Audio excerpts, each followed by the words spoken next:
Hola a todos. Dentro de este bloque 2 dedicado a la actividad productiva de las empresas, vamos a ocuparnos en este vídeo de un tema muy importante y quizás un poco complicado. Así que conviene esforzarse un poco, no solo viendo el vídeo, sino también haciendo algún ejercicio para demostrarnos que lo tenemos claro. Vamos allá. En este tema vamos a tratar de comprender cuáles son las variables que rigen la producción de las empresas, cómo pueden incrementarla o reducirla dadas unas condiciones de partida. Pero antes, unas aclaraciones previas. Una función, en matemáticas, es una relación entre dos o más magnitudes, de manera que a cada valor de una de ellas le corresponde un único valor de las demás. Por ejemplo, en matemáticas podemos escribir y igual a f de x para indicar que a cada valor de x le corresponde un único valor de y. Si hacemos que y sea igual a x al cuadrado, entonces cuando a x le demos un valor, por ejemplo 2, sabremos que el valor que le corresponde de y será 2 al cuadrado, es decir, 4. Si el valor de x fuese 3, entonces el valor correspondiente de y sería su cuadrado, 9, y si fuese menos 3, el valor de y sería su cuadrado, también 9. Podemos utilizar tres variables en lugar de dos. Por ejemplo, podemos escribir y igual a f de x y z. De esta manera, cuando demos valores a x y a z, tendremos el correspondiente valor de y. Por ejemplo, si hacemos que y sea igual a 2x más z, cuando a x le damos el valor 3 y a z el valor 5, y valdrá 2 por 3 más 5, es decir, 11. Se nos pueden ocurrir infinidad de funciones diferentes, pero todas ellas funcionan de la misma manera. Hay una variable cuyo valor depende del que tomen otras. Damos valores a esas variables y observamos qué sucede con la primera. En estos ejemplos, el valor de y depende de los valores que adopten x y z. Es por eso que a y se le llama variable dependiente y a x y z se les llama variables independientes. Por cierto, ¿por qué se les llamará variables? Pues porque sus valores cambian, varían. En el caso de las independientes porque los escogemos nosotros y en el caso de las dependientes porque lo hacen dependiendo de los valores de las independientes. Bien, ¿y todo esto cómo se aplica a la economía? ¿Cómo se aplica, en este caso, a la producción? Pues en nuestro caso, que estamos estudiando la producción de las empresas, es decir, qué cantidades de bienes pueden fabricar, tiene una utilidad inmediata, ya que esa cantidad producida va a depender de las cantidades de factores que se utilicen.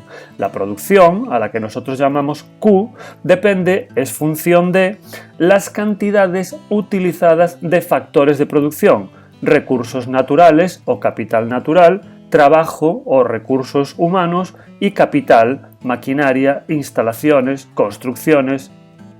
Todo esto tiene pinta de ser una función, como lo que nos va a ayudar es a explicar el comportamiento de la producción empresarial, pues vamos a llamarle función de producción.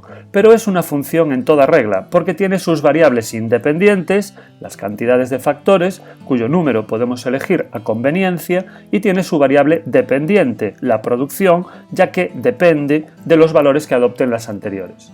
Ya tenemos nuestra relación de dependencia. ¿Cómo se las ingenian los economistas para darle contenido? ¿Qué relación concreta habrá entre esas variables? ¿Será esta? ¿O quizá esta otra será más apropiada? ¿Esta tal vez? En realidad eso, de momento, no nos va a importar demasiado. Sí podríamos descartar la primera, ya que en el primer tema, si recordamos, habíamos visto que para producir es necesario el concurso de todos los factores de producción. No es posible, por ejemplo, producir sin trabajo, solo con capital. Y en esta forma funcional, el trabajo aparece sumado. Por lo que, teóricamente, si solo utilizamos capital y recursos naturales, podríamos producir cantidades positivas de producto, lo cual pues no sería muy creíble. La segunda y tercera formas funcionales, por ejemplo, de entrada sí podrían ser factibles, ya que son necesarios todos los factores para poder producir, al aparecer multiplicándose unos a otros. En cualquier caso, nosotros no vamos a investigar sobre este tema. Asumiremos una forma funcional dada sin preguntarnos demasiado por su conveniencia o adaptación a la realidad. No podemos perder de vista que esto que estamos haciendo es un modelo explicativo de la realidad y que como tal es solo una aproximación a la misma, es una representación simplificada en la que escogemos solo unas pocas variables que nos puedan ayudar a comprender cómo funciona, en este caso, la producción de las empresas.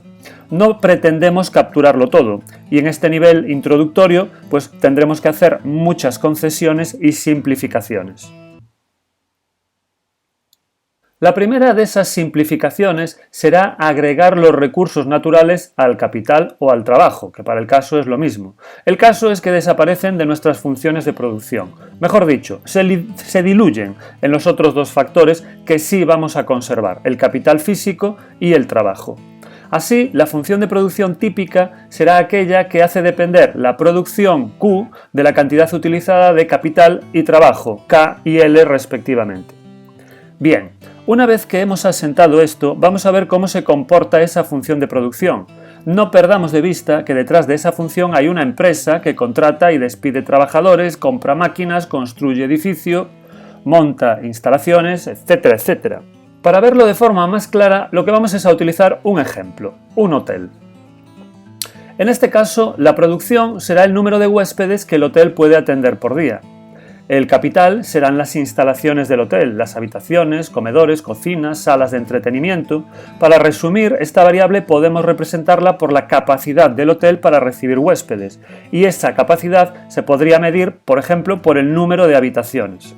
Y finalmente tenemos el trabajo, que estará compuesto por el número de empleados que prestan sus servicios en el hotel. Antes de nada, debemos darnos cuenta de que hay cosas que son fáciles de cambiar, pero que hay otras que no son tan fácilmente modificables. Por ejemplo, si el hotel tiene 200 habitaciones, está claro que el número máximo de huéspedes, la producción máxima, será de 200 por día y no más. También está claro que aunque tenga 200 habitaciones, si solo contrata a un único trabajador, no va a poder atender esa capacidad máxima.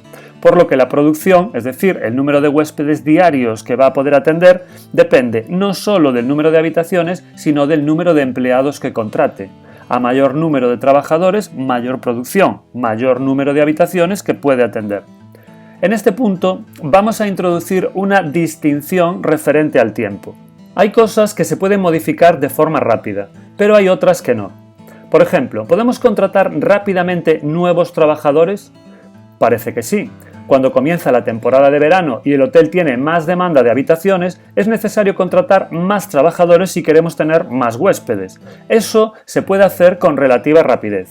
Si el hotel tiene una base de datos de antiguos empleados o si hay una oficina de empleo, incluso si hay una empresa de trabajo temporal, le será relativamente fácil contratar a todos los empleados que necesite, pongamos que en un par de semanas. Sucede lo mismo cuando se termina la temporada de verano y la demanda de habitaciones cae. El hotel no necesita tantos empleados para atender a los huéspedes y, consecuentemente, despide a los sobrantes. El factor de producción trabajo es fácil de ajustar a las necesidades de producción. En un plazo corto podemos hacerlo sin grandes dificultades. ¿Pero podemos hacer lo mismo con el capital? Veamos. La gerencia del hotel ha detectado, por ejemplo, un incremento importante de la demanda, hasta tal punto que consideran la posibilidad de abrir un nuevo hotel en las inmediaciones del ya existente. ¿Es esto algo que se puede hacer de forma rápida en un plazo de tiempo corto? Bueno, parece que no. Hay que comprar los terrenos, obtener las licencias urbanísticas y de obras, hay que diseñar el hotel, contratar el estudio de arquitectura, analizar el proyecto, contratar y ejecutar las obras, equipar el edificio terminado. En fin, un sinfín de operaciones que no es previsible que se puedan terminar en poco tiempo. Estas son cuestiones más bien de largo plazo. Así podemos darnos cuenta de que hay factores de producción que son fácilmente modificables, como el trabajo, y otros que no, como el capital. A los primeros les llamaremos factores variables y a los segundos factores fijos. Los fijos no se pueden modificar en el corto plazo, solo en el largo, a más de un año. Y los variables sí pueden ser modificados a corto plazo, es decir, a menos de un año. Esto tiene su importancia, porque si una empresa desea ampliar su producción, a corto plazo solo puede hacerlo contratando más trabajadores. El trabajo es variable, pero el capital es fijo. Sin embargo, a largo plazo puede plantearse cambiar tanto la cantidad de trabajo utilizado como la cantidad de capital. A largo plazo, todos los factores son variables. Sigamos con nuestro ejemplo, el hotel. Antes de iniciar sus actividades, los gerentes del hotel deberán decidir cuánto capital y cuánto trabajo van a utilizar. Esta es una decisión de largo plazo, porque todavía no hay hotel, todavía no está construido. Pero la función de producción les ofrece todas las posibles alternativas. Las tenemos resumidas en esta tabla. En las filas, la cantidad de trabajadores que se pueden contratar y en las columnas, el tamaño del hotel que se puede construir medido en número de habitaciones. Cada casilla nos dice la cantidad de huéspedes que pueden ser atendidos en función del tamaño del hotel y en función del número de empleados contratados. Así, por ejemplo, si se desease atender a 20 huéspedes, las alternativas disponibles serían estas. Si se desease atender a 30 huéspedes, las alternativas se reducirían a estas otras. Básicamente, lo que deben hacer los propietarios en este primer momento es elegir la capacidad máxima que desean para su hotel en función de las opciones disponibles. No tendría sentido construir un hotel de 90 habitaciones si solo se piensa dar alojamiento a 30 huéspedes. En cualquier caso, los propietarios toman una decisión razonada sobre la capacidad máxima del hotel. Debe ser una decisión cuidadosa, porque en cuanto se adopte, eso ya no se va a poder cambiar, por lo menos a corto plazo. Una vez que el tamaño del hotel está decidido, solo se puede aumentar o reducir el número de huéspedes atendidos, incrementando o reduciendo la cantidad de trabajadores que se contraten.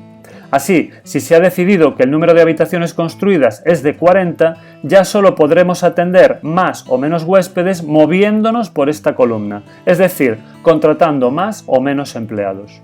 Vamos con un par de definiciones que nos resultan de interés: el producto medio y el llamado producto marginal. El producto medio no es sino algo que ya conocemos, la productividad del trabajo, ya que lo calculamos como la producción dividida entre el número de trabajadores.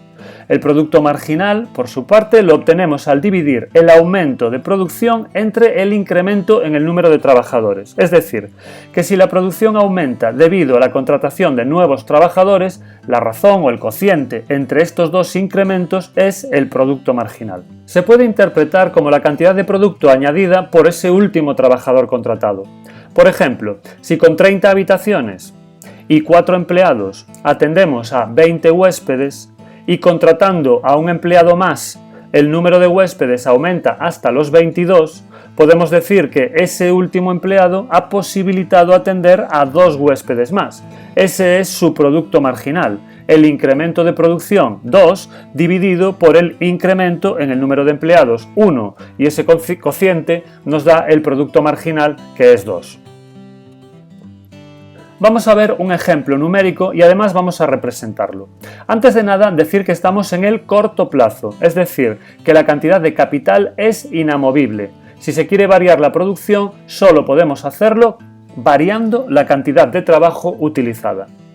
Esta tabla nos muestra la relación entre la producción y el número de trabajadores, de forma que si se quiere aumentar la producción con unas instalaciones dadas que no se pueden alterar a corto plazo, la única manera de hacerlo es incrementar el número de trabajadores.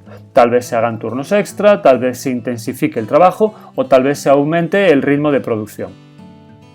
Gráficamente, el resultado de mostrar esta relación es el que tenemos a continuación. Como se puede ver, cada nivel de trabajo está asociado a una cantidad de producto. Vamos a ver un ejemplo numérico y además vamos a representarlo. Antes de nada, decir que estamos en el corto plazo, es decir, que la cantidad de capital es inamovible. Si se quiere variar la producción, solo podemos variar la cantidad de trabajo utilizada.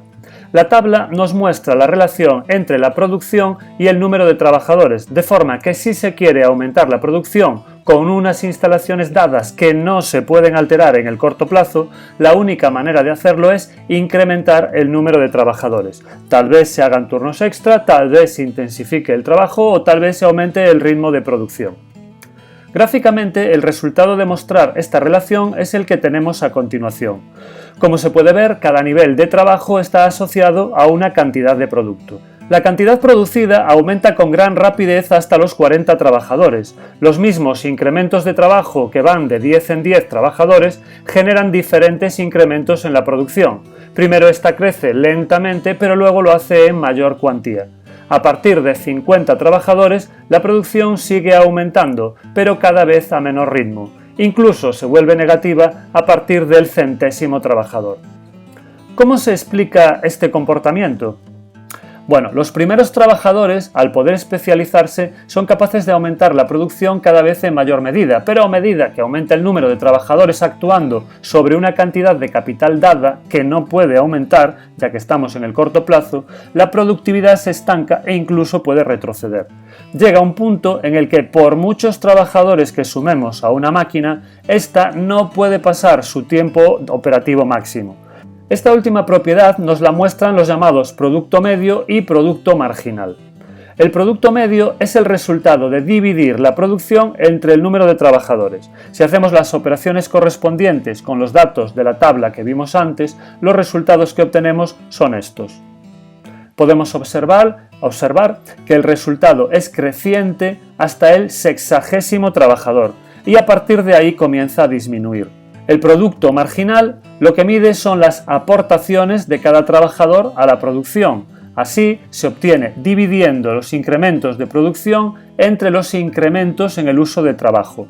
Podemos ver que es creciente hasta el 40º trabajador y que a partir de ese punto comienza a disminuir, haciéndose incluso negativo a partir del 100º trabajador. Si representamos gráficamente el producto medio y el producto marginal, nos quedan de esta manera: en azul el medio y en verde el marginal. Esta relación, este ejemplo numérico, que no deja de ser un ejemplo construido a propósito, tiene una vigencia más o menos general. Se trata de un modelo de funcionamiento que trata de capturar la esencia del mundo real, aunque este es, sin duda, mucho más complejo. Y por el momento lo vamos a dejar aquí. Creo que esto es todo respecto al tema 9 dedicado a la función de producción. Como siempre, espero que el tema haya sido ligero, que hayáis comprendido los principales conceptos y que os haya ayudado en vuestro trabajo. Nos vemos en el tema 10 con los costes. Hasta entonces, gracias por vuestra atención y a seguir con mucho ánimo. Y por cierto, no os olvidéis de hacer ejercicios para consolidar y comprender mejor los contenidos de este tema.